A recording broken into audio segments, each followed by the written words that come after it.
Imagine you're a firefighter and you wake up one night to a call that the local nuclear plant has caught on fire. Upon arriving on scene, you find that not only has it caught on fire, but the roof has completely disappeared and there are glowing giant boulders scattered all around the area. Even if you never plan on visiting Ukraine, you may have or will hear discussions involving nuclear energy and environmental safety. Having a good understanding of Chernobyl will give you valuable context for those discussions. I became interested in this topic after watching the HBO miniseries Chernobyl. And then throughout research, I found that there's a lot of misinformation surrounding the topic. The real story is far more complex than most people realize.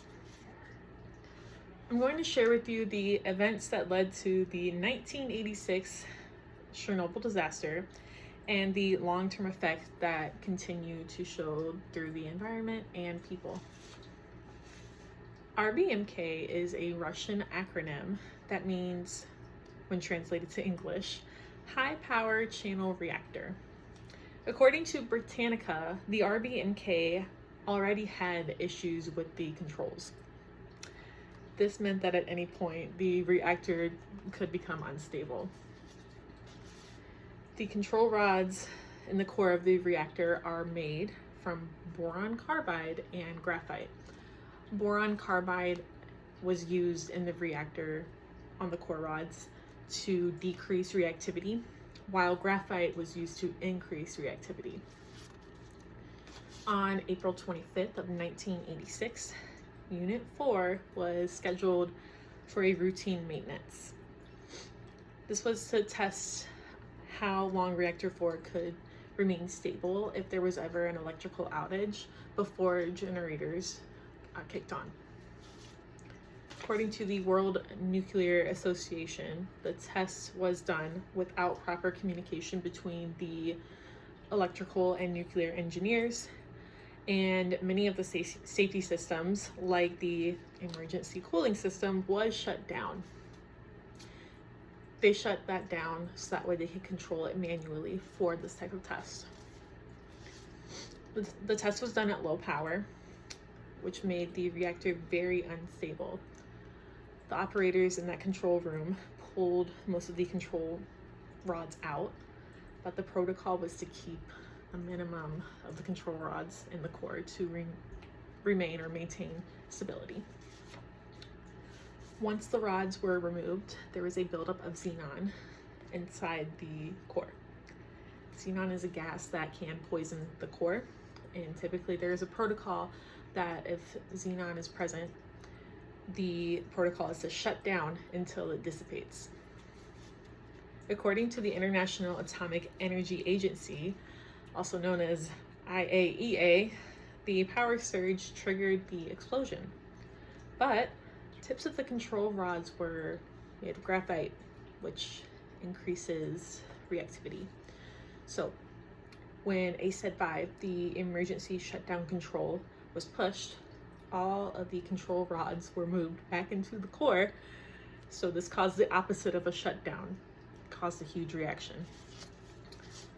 This and pressure buildup of steam caused the lid of the reactor to completely fly off, and an explosion that released a lot of radiation. The explosion immediately did kill 2 workers. When firefighters and emergency responders arrived on scene, they were not aware of the radiation levels. Many of them, unfortunately, did die months after the incident from acute radiation sickness. According to the IAEA, Pripyat, which was a town very close to Chernobyl, they had evacuated 36 hours later. Over 200,000 people were relocated. They were told that they were only going to leave for 3 days, and unfortunately, none of them ever returned. Radioactive iodine exposure did cause an extreme rise in thyroid cancer in children. According to the IAEA, Between 1991 and 2005, there were 5,000 cases of thyroid cancer in children that were documented in the affected regions. Radiation also contaminated the water, soil, and forest. One of the most known areas is called the Red Forest. The Red Forest still does show ecological damage. The wildlife has returned to the area, but they do show extreme signs of genetic mutation.